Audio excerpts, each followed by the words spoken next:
Saudara, memasuki arus mudik Lebaran tahun ini, pengelola Bandara Internasional Sultan Hasanuddin Makassar, Sulawesi Selatan mendirikan posko terpadu Lebaran. Posko ini untuk membantu penumpang terkait informasi penerbangan. Posko terpadu dibuka langsung oleh General Manager Angkasa Pura I Bandara Internasional Sultan Hasanuddin Makassar.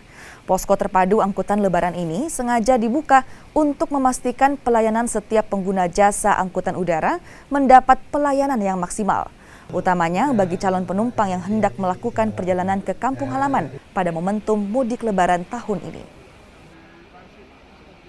Posko tahun ini memang agak berbeda, kita tidak melibatkan eksternal secara luas. Eksternal yang ada hanya sebagai yang ada di bandara, seperti BKO dari TNI AU maupun dari kepolisian yang tergabung dalam pengamanan bandar udara.